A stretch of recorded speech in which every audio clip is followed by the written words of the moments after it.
What's going on, guys? So I am going to do a video now on how I flush my raccoons using the Ulu knife. How I got it set up, I have an old board here. It's just made out of OSB, or plywood, sorry. And it's on a swivel. It's just got one screw in the back so it moves. I have a bench here that's just braced to benches and whatnot, so it's got some strength so you can really bear down on it. This was an original raccoon board. The edges are not tapered. Probably would help if they were, but I'm just going to slide it on, and similar to your beavers, you just start a line and you go from there. So I'm just going to set this over here. Try to make it fairly quick. Not exactly sure how long it takes me to do a raccoon, but we're going to see if I can't give you guys a better idea of how I do them first. So raccoon gets slid over the top. You pull it down good and tight. The couple keys to using the Ulu knife. I commented to Backyard Meat earlier, but you gotta have your furs really tight when using the Ulu knife. The tighter they are, the better they are. So I got these two stakes used. I used to use nails, but made a couple stakes you can put in. So I get this thing on the board the way I want it to be a start. I don't usually start right square in the back. That's how I just had it set up. I don't want to do that. I start right behind one ear and work my way down one side and to the front leg and go from there. So you guys can see that pretty good. I'll start by making my first cut. Hopefully my arm doesn't block it out, but we'll see. Most of my coons have been shot. These ones especially. Early caught coons in live traps from people's houses and yards and stuff. So, bear with me if you see a hole. Probably a bull hole.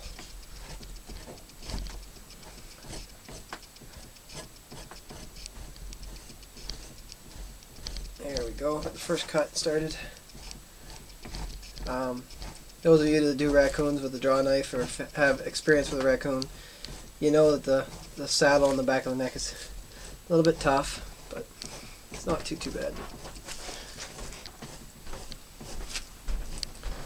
Alright. This guy's really blue. Wow. Like I said, though, they're nuisance coons that my neighbor has some cows, and he had raccoons that were getting into his grain and his corn that he feeds to his cows, so he started live trapping them just right when the season opened. I usually like to wait like a couple weeks before I start trapping after the season opens to really give the animals a chance to prime up. It gets rid of some of this blue fur, or blue hide, I mean, sorry, because the graders don't like it and the fur buyers don't really like the blue. So I'll just do this a little bit more and I'll show you guys my first cut so you guys can have a better look at it. Okay, so as you guys can see, I start with a line. It's not always straight, it doesn't have to be necessarily straight, but go up from behind the ear, get up here as close as you can, and then you just work your way back down.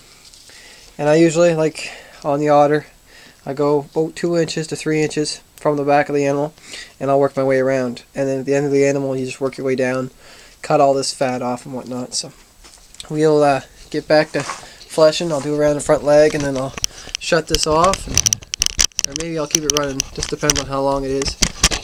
But we'll keep it running here, and hopefully we can get a decent video for you guys. I'll get this thing to stabilize. There. Alright.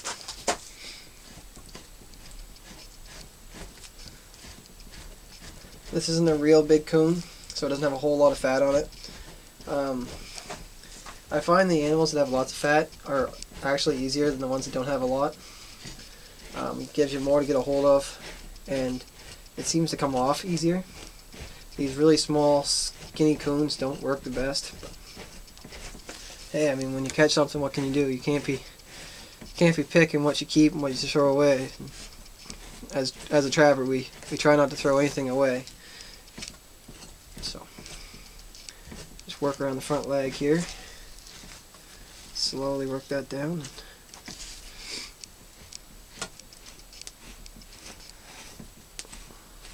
I'm hoping you guys can see this pretty decent.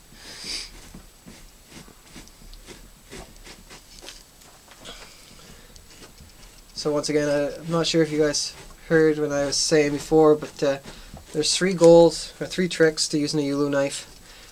Keep your fur as tight as you can. Any spot that you get the fur is loose, you'll have issues. Because the knife will hook and it'll cut, and when you go through an hour's worth of work to skin and flesh or whatever and board, last thing you want to do is make a mistake right near the end because your hide's not tight. Now on the front leg I pull it as tight as I can, and I just make small little strokes and cut up towards the front part of the leg. I leave my legs long on my raccoons. Some people cut them off short right away, but I don't. I try to keep it long so I have lots to hold on to. And then I do as good a job as I can fleshing in up towards the cut off end, and then you just trim it down once you get it up to a certain point.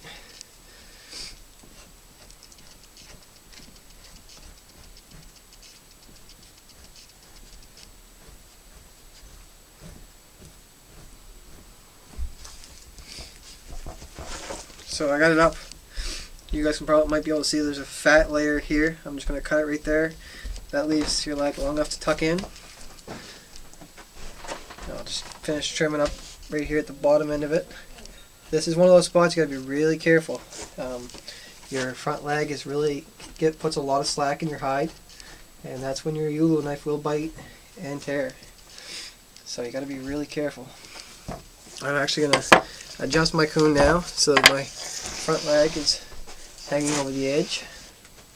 So when you pull down on it, it pulls the rest of your hide tight. So we'll put these tacks back in. Grab your front leg and just pull down on it.